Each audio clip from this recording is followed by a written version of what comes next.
వియత్నాంలో జరిగిన బోటు ప్రమాద ఘటనకు సంబంధించిన మరింత సమాచారం మా ప్రతినిధి శ్రీనివాస్ మోహన్ ఫోన్ లైన్ ద్వారా అందిస్తారు. శ్రీనివాస్ మోహన్, ఈ ఘటనకు గల కారణాలేంటి? అదేవిధంగా వియత్నాం బంధువులు ఎప్పుడు వెళ్లారు?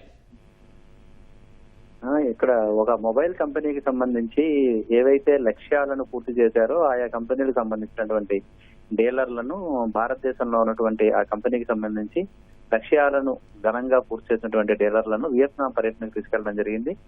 ముఖ్యంగా మన దేశం నుంచి 250 మంది డీలర్లు వియత్నాం పర్యటన కోసం వెళ్ళడం జరిగింది.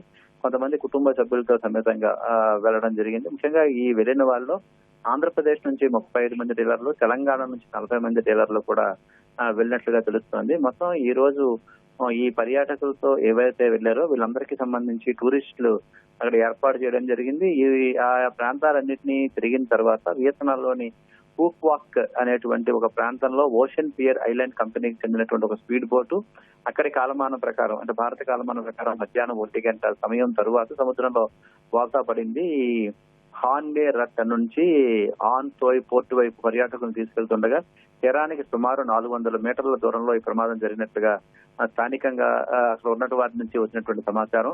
ప్రమాదాన్ని గమనించిన వెంటనే సమీపంలోని ఇతర పడవల ద్వారా సహాయం కోసం వెళ్లారు. అయితే ఒక బోటు యజమాని స్థానిక అక్కడ ఉన్నటువంటి పర్యాటకులకు ఇచ్చిన సమాచారం ప్రకారం చూస్తే 5 నిమిషాల్లోనే ఘటనా స్థలానికి చేరినప్పటికీ బోటు తలకిందులుగా పడిపోవడం వల్ల మొత్తం 3 బోట్లతో ఈ సముద్రంలోకి వెళ్లిన వాళ్ళలో ఒక బోటు పూర్తిగా తలకిందులుగా పడిపోవడం వల్ల పర్యాటకులు లోపలికి సముద్రంలోకి చిక్కుపోయారు.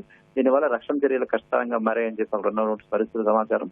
ప్రమాద సమయంలో వర్షం లేకపోయినా సముద్రం చాలా అలజడిగా ఉండడంతో వాతావరణ ప్రతికూలతల మధ్య ఈ ప్రమాదం చోటు చేసుకున్నట్లుగా కూడా తెలుస్తోంది. ఏదైతే ఇక్కడ లావా కంపెనీ మొబైల్ కంపెనీకి సంబంధించిన బిజినెస్ ట్రిప్ కోసం వెళ్ళిన వాళ్ళలో మొత్తం 250 మంది, ఒక్కొక్క బోట్లో 70 మంది చొప్పున ఈ యాత్రికులతో 3 బోట్లు పర్యాటకులను తీసుకొని లోపలికి వెళ్ళినట్టుగా తెలుస్తోంది.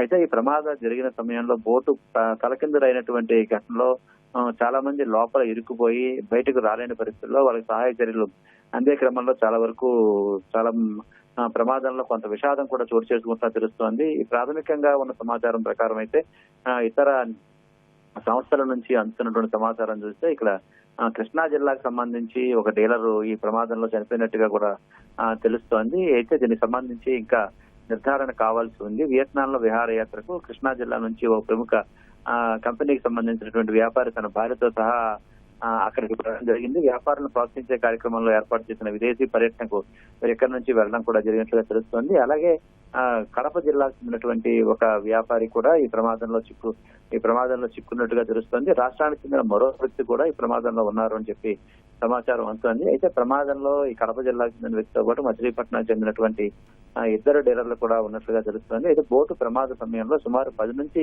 14 మంది వరకు చనిపోయినట్లుగా ప్రాథమికంగా సమాచారం. అయితే వీరు ఎవరెవరు ఎక్కడి నుంచి అనే విషయాలపై ఇంకా తెలియాల్సి ఉంది. వియత్నాంలోని హాలంగి బేలో జరిగినటువంటి టూరిస్ట్ బోల్తా ప్రమాదానికి సంబంధించి స్థానికంగా సహాయ చర్యలు వాతావరణ ప్రతికూలత మధ్య ఆలస్యం అవుతుండడంతో కుటుంబ సభ్యులు తీవ్ర ఆందోళన వ్యక్తం చేస్తున్నారు. ఇతర ఎవరైతే పర్యాటకులు వియత్నాం పర్యటనకు వెళ్లారో వాళ్ళ సహాయక చర్యలు త్వరితగతిగా చేయాలని, అలాగే కేంద్ర రాష్ట్ర ప్రభుత్వాలు ఈ విషయంలో సహాయక చర్యలను వేగవంతం చేసే విషయంలో జోక్యం చేసుకోవాలని ఆయా ప్రాంతాల్లో ఉన్నటువంటి కుటుంబ సభ్యులకు ఫోన్ చేసి వాళ్ళ ద్వారా ఈ విషయాన్ని ప్రభుత్వం దృష్టికి తీసుకెళ్లాలని చెప్పి విజ్ఞప్తి చేసడం జరుగుతోంది. ముఖ్యంగా ఇటు భారతదేశంలో ఉన్నటువంటి వియత్నాం ఎంబసీ కూడా వియత్నాం సంబంధించినటువంటి అక్కడ ఉన్నటువంటి అధికారులతో కూడా మాట్లాడాలని, అలాగే రాష్ట్ర ప్రభుత్వం కూడా ఇటు ఏపీ, తెలంగాణ 2 రాష్ట్రాలకు సంబంధించినటువంటి మొబైల్ డీలర్లు కూడా వియత్నాం వెళ్లిన వారిలో ఉన్నదని 2 రాష్ట్ర ప్రభుత్వాలు జోక్యం చేసుకోవాలని కూడా కుటుంబ సభ్యులకు సమాచారం అందుతుంది. ఇదే విషయాన్ని ఆయా కుటుంబ సభ్యులు మీడియా దృష్టికి కూడా తీసుకురావడం జరుగుతుంది. ప్రస్తుతం సహాయక చర్యలు యుద్ధ ప్రాతిపదికన